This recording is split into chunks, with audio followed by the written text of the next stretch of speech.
Mazda never gives up. We rise to meet any challenge, and we have. An essential part of rebuilding our brand was to create unique Mazda technology and products through Mazda unique approach of Montessori innovation. We also became more innovative in the way we marketed and sold our new products through our Sunagari innovation, which is how we create experiences that drive customer loyalty. Our company is now profitable, reporting record sales and profits last fiscal year. Today, we do business in more than 130 countries through over 5,200 dealer partners worldwide. In terms of sales volume, our global share is a little less than 2%, which puts us around 16th among all automakers.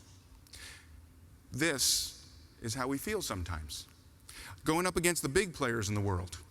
We're comfortable with our place in the auto industry because we know exactly who we are, where we're going, and we know how to be successful and profitable.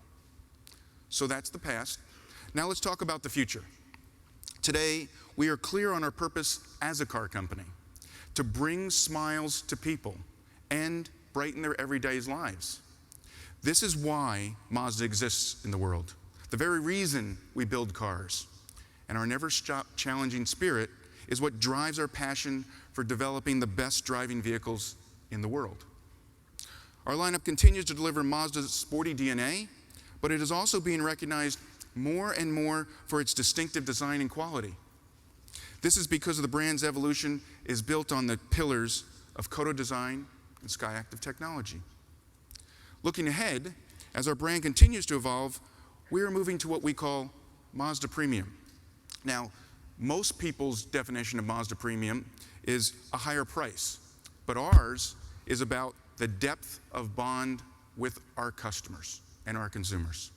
Phenomenal, emotional piece of storytelling. You can't watch it without being moved. Can digital media do that kind of emotional work for you as a marketer? Again, short answer is absolutely. It's more challenging, of course.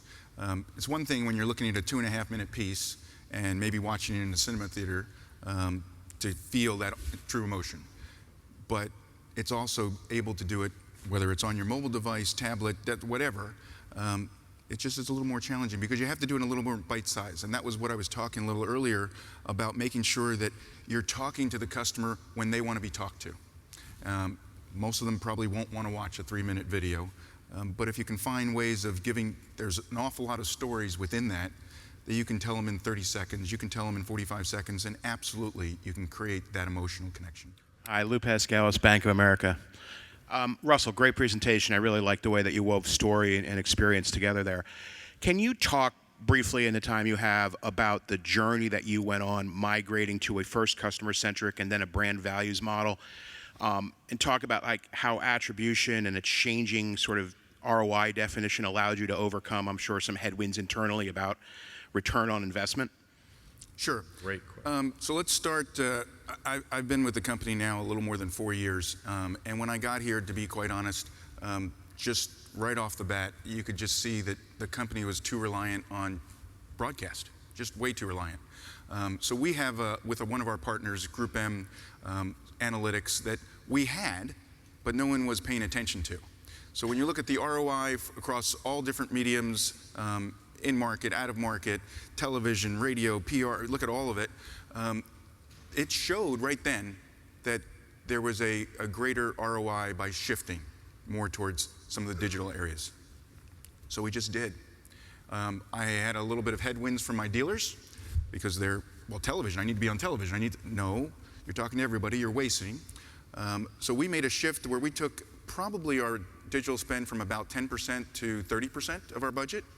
And we instantly started to see results of loyalty, increases in sales, and we've been refining that ever since. And we're probably now up over 40% of our spend is in digital.